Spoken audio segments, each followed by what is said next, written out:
Hello friends, स्वागत है आप सभी का CBB आर्ट्स क्लासेस में। दोस्तों, आज का ये वीडियो बहुत ही ज़बरदस्त होने वाला है, बहुत ही बेहतरीन होने वाला है उन सभी के लिए जो बोर्ड परीक्षा 2024 का देने वाले हैं, क्योंकि आज के इस वीडियो में आपको बहुत अच्छे तरीके से लॉन्ग क्वेश्चन लिखने का ज़बरदस्त तरीका बताने वाला हूँ। अगर आप कुछ भी नहीं पढ़े हैं, कुछ तैयार करके नहीं गए हैं, तो आप सभी को जो है ये वीडियो बहुत ज़्यादा महत्वपूर्ण होगा, क्योंकि मैं आपको ये तरीका बताऊँगा और जो तरीका बताऊँगा वो बहुत ही बेहतरीन होगा। आप जो है ये तरीका अगर समझ लीजिए तो 4 पेज लिख कर आओगे, ये गारंटी है। आप कुछ भी नहीं पढ़े हैं, कुछ तैयारी नहीं हुई है, इसके बावजूद भी लॉन्ग क्वेश्चन को आप अच्छे तरीके से 4 पेज में लिख कर आओगे। लॉन्ग क्वेश्चन जो होता है वो 3 से 4 पेज में लिखना होता है, तब जाके आपको पूरा नंबर मिलता है। लेकिन दोस्तों, आपको बिना पढ़े आप अच्छे तरीके से लिख सकते हैं, जो तरीका मैं आपको बताने वाला हूं। चलिए शुरुआत करते हैं। और यहाँ पे देख लीजिए, आपको 100% सही सटीक जानकारी मिलेगी। कोई फेक, कोई फर्जी वीडियो नहीं होगा। जो भी होगा वो बच्चों के हित में होगा, क्योंकि मैं जानता हूं कि अगर एक छोटी सी मिस्टेक होती है तो आपके भविष्य के साथ खिलवाड़ होता है, जो लोग करते हैं और कर रहे हैं। ऐसा मेरा उद्देश्य नहीं दोस्तों, आपको बस मैं आपको अच्छे तरीके से गाइड कर सकूं, अच्छी जानकारी आप तक पहुंचा सकूं और अच्छी शिक्षा जो है आपको दे सकूं, यही मेरा उद्देश्य है और जो है यही इस चैनल का उद्देश्य है। तो चलिए समझते हैं कि लॉन्ग क्वेश्चन लिखने का तरीका क्या होता है और लॉन्ग क्वेश्चन हम बनाकर कैसे लिख सकते हैं। आज मैं वो तरीका आपको बता रहा हूं, बस समझ लीजिए कैसे आप लिख सकते हैं। दोस्तों, सबसे पहले आपको ये समझना है कि आपका जो विषय होता है वो सामाजिक विषय के रूप में होता है। जैसे आप जब 10th में थे, ठीक है, जब आप 10th में थे तो सामाजिक विज्ञान के रूप में जो है आप इतिहास, भूगोल, नागरिक शास्त्र, अर्थशास्त्र पढ़े होंगे। ठीक है, इसी में जो है आपका शिक्षा शास्त्र और समाज शास्त्र, ये भी जो है एक तरह से देखा जाए आपका सामाजिक विषय है। अब दोस्तों यहाँ पे देखिए, एक चीज ध्यान से समझने की कोशिश करिए। आप कला वर्ग में जो भी यहाँ पे विषय पढ़ रहे हैं वो सब सामाजिक से संबंधित होता है। मतलब ये है कि जो सामाजिक विषय होते हैं वो इतिहास, भूगोल, नागरिक शास्त्र, अर्थशास्त्र, शिक्षा शास्त्र, समाज शास्त्र होता है। अब यहाँ पे सामाजिक में एक बात, यहाँ पे एक चीज कॉमन होती है।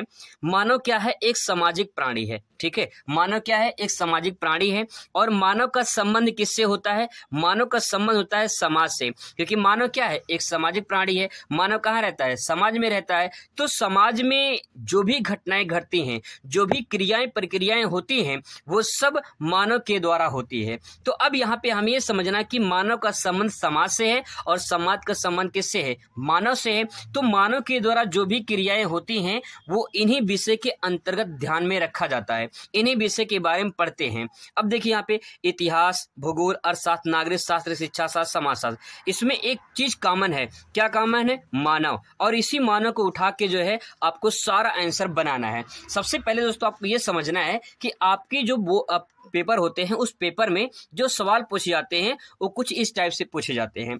आज क्वेश्चन में जैसे कि आपसे कारण पूछा जाएगा, कारक या कारण बात एक ही होता है। ठीक है, इसके बाद दोस्तों आपसे पूछा जाएगा विशेषता या लक्षण, एक ही बात होता है। या फिर महत्व या लाभ पूछे, एक ही बात होता है। या फिर उद्देश्य पूछता है, या तो प्रकार, या तो प्रभाव, या फिर उपाय, या फिर समस्या, या तो विषय क्षेत्र या क्षेत्र पूछता है। इसके अलावा आपके पेपर में कुछ नहीं पूछता है। यही गारंटी है, यही इसका जो है 100% सही तरीका है जो आपको मैं बता रहा हूं। अब देखिए, मैं आपको थोड़ा विश्वास दिला देता हूं। जैसे मान लीजिए मेरे पास ये समाज शास्त्र का पेपर है और ये 2022 का भूगोल का पेपर है और ये इतिहास के पेपर है। ठीक है, अब आप इसमें खुद देख लीजिए, मैं आपको लॉन्ग क्वेश्चन दिखा दे रहा हूं, क्योंकि मैं बता रहा हूं लॉन्ग क्वेश्चन कैसे लिखा जाता है। तो लॉन्ग क्वेश्चन में देख लीजिए, आप यहाँ पे आपको खुद अंदाजा लग जाए कि लॉन्ग क्वेश्चन जो है वो क्या पूछता है। आप यहाँ पे देख सकते हैं, यहाँ पे देखिए पूछा है वैदिक काल के सामाजिक और आर्थिक जीवन का संक्षिप्त वर्णन कीजिए। यहाँ पे जो दोनों शब्द पूछा है इसके बारे में चर्चा अभी कर रहा हूँ, यही चीज यहाँ पे आपको लिखना है। यहाँ पे देखिए हड़प्पा सभ्यता क्या पूछा है? विशेषता पूछा है। मैं वही आपको बता रहा हूँ कि जो आपके पेपर में पूछे जाते हैं वो ज्यादातर क्या पूछे जाते हैं? या तो विशेषता पूछे जाते हैं, या तो कारक, या तो कारण पूछे जाते हैं। तो देखिए विशेषता मिल गया, यहाँ पे देखिए विशेषता पूछा गया है।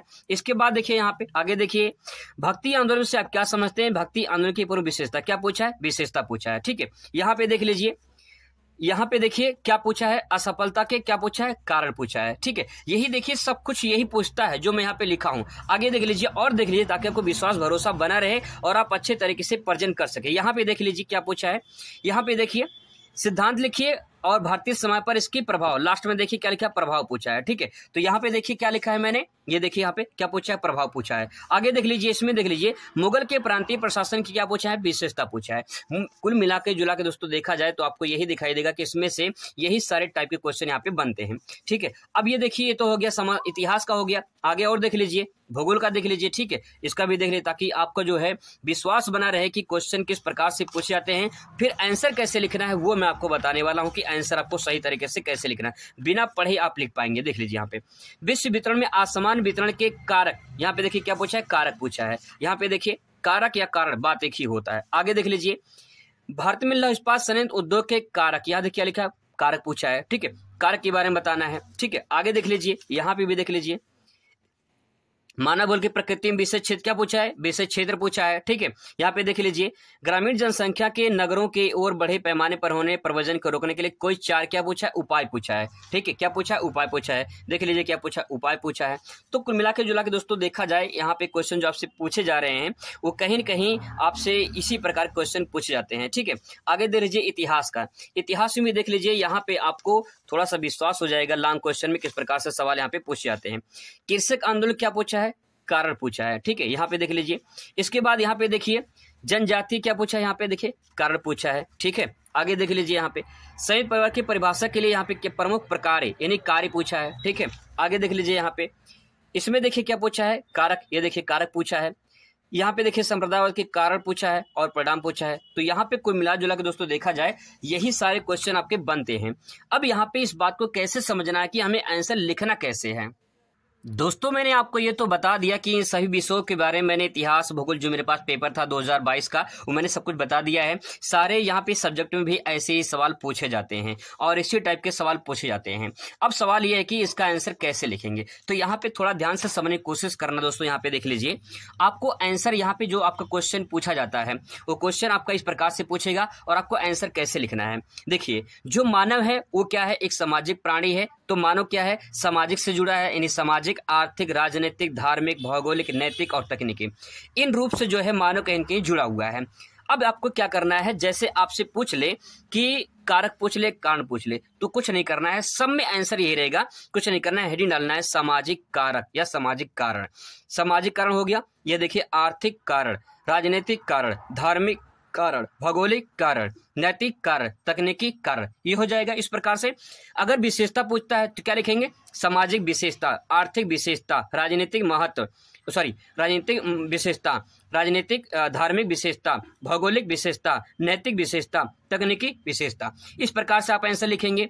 अगर आपसे महत्व पूछ ले तो क्या लिखेंगे, आंसर यही होगा। देख लीजिए सामाजिक महत्व, आर्थिक महत्व, राजनीतिक महत्व, धार्मिक महत्व, भौगोलिक महत्व, जो है अगर उद्देश्य पूछ ले तो उद्देश्य में क्या लिखेंगे, सामाजिक उद्देश्य, आर्थिक उद्देश्य, राजनीतिक उद्देश्य प्रकार से लिखेंगे। प्रभाव पूछ ले, सामाजिक प्रभाव, आर्थिक प्रभाव, राजनीतिक प्रभाव, सारी चीजें यही कर सकते हैं। अगर समस्या पूछ ले, सामाजिक समस्या, आर्थिक समस्या, राजनीतिक समस्या। ये दोस्तों यहाँ पे जो पॉइंट मैं बता रहा हूँ बहुत बड़ी चीज है। अगर आप इसको समझ जाओगे तो आप पूरी तरह से इसको प्रेजेंट कर पाओगे, क्योंकि यही तरीका होता है सही प्रकार से आंसर लिखने का। अब देखिए आप कुछ नहीं पढ़े हैं, सामाजिक कारण में क्या लिखेंगे, इसमें क्या लिखेंगे, जैसे देखिए समाज में अगर मान लो कारण पूछा है, जैसे समाज हो गया यहाँ पे, तो समाज में कौन रहता है, मानव रहता है। तो आपको यहाँ पे मानव को उठाना है और प्लस आपको समाज, ये दो शब्द आपको उठाना है। ठीक है, ये आपको दो शब्द उठाना है और अपने सेंटेंस को बनाना है कि मानव समाज में रहकर उस क्रिया को करता है जो मानव की आवश्यकताओं की पूर्ति होती है। इस प्रकार से 2-4 लाइन लिखेंगे तो आप सेंटेंस आराम से पूरा कर सकते हैं। आर्थिक में देखिए, आर्थिक में क्या लिखेंगे, मानव तो रहेगा ही क्योंकि मानव कॉमन है, इसमें मानव रहेगा। फिर इसके बाद यहाँ पे अर्थ है, अर्थ का मतलब क्या होता है, धन। अर्थ का मतलब क्या होता है, धन। धन का मतलब पूंजी या पैसा। तो यहाँ पे एक अर्थ का मतलब होता है पृथ्वी, एक अर्थ का मतलब होता है धन। ठीक है, और तीसरे अर्थ का मतलब होता है किसी शब्द का मतलब जानना। तो यहाँ पे अर्थ का मतलब धन हो जाएगा, क्योंकि इस आर्थिक में अर्थ छुपा हुआ है और धन यानी पूंजी। मानव को कहीं न कहीं पूंजी से जरूरत पड़ती है कि नहीं पड़ती है, पैसे की जरूरत पड़ती है कि नहीं पड़ती है, बिल्कुल पड़ती है। तो मानव और धन को जोड़ दीजिए, आपस में सेंटेंस बनाइए, आराम से बन जाएगा। इसके बाद देखिए राजनीति कौन करता है, मानव करता है, तो मानव कॉमन हो जाएगा। ठीक है, मानव कॉमन हो जाएगा। किसी भी सेंटेंस में, किसी विषय में इसको आराम से फिट कर सकते हैं, कोई दिक्कत नहीं है। मानव, अब यहाँ पे राजनीति आप जोड़ देंगे। मानव क्या करता है, राजनीति करता है। हर क्षेत्र में राजनीति होती है, सभी जानते हैं। ठीक है, अब देखिए धार्मिक, मनुष्य क्या होते हैं, अलग प्रकार के धर्म है, तो उन धर्मों के बारे में आपको बताना है। भौगोलिक कारण में क्या लिखेंगे, मानव कहीं की भूगोल से जुड़ा हुआ है, भौगोलिक रूप से जुड़ा हुआ है। मानव प्राकृतिक संसाधनों को उपयोग करता है और फिर वही प्राकृतिक संसाधन जो है मानव की आवश्यकताओं की पूर्ति करते हैं। अब उस प्रकार से कहीं न कहीं मानव भूगोल का संबंध हो जाएगा। ठीक है, नैतिक में क्या लिखेंगे, नैतिकता, मानव के अंदर क्या है, नैतिक भाव है, नैतिक गुण है, नैतिकता का भाव है। तो यहाँ पे आपको नैतिक से मानव को जोड़ना है। तकनीकी, मानव विकास किसका कर रहा है, तकनीकी का। तकनीकी का विकास होगा, टेक्नोलॉजी का विकास होगा, तो कहीं न कहीं उस क्षेत्र में विकास होगा जो मानव चाहता है। ठीक है, तो इस प्रकार से आप जोड़ के अच्छे से सेंटेंस को पूरा अच्छे से लिख सकते हैं। यहाँ पे सारे विषय में, सारी चीजों में ये चीज आपका ऐड हो जाएगा और अगर इस प्रकार से आंसर आप लिखेंगे तो सभी विषय में आप अच्छे तरीके से नंबर प्राप्त कर सकते हैं और जबरदस्त तरीके से आप इसे आंसर को लिख सकते हैं। आई होप आपको ये वीडियो बहुत अच्छा लगेगा। अगर अच्छा लगता है तो आप जो है वीडियो को शेयर कर दीजिए। मिलते हैं नेक्स्ट वीडियो में। Thanks for watching.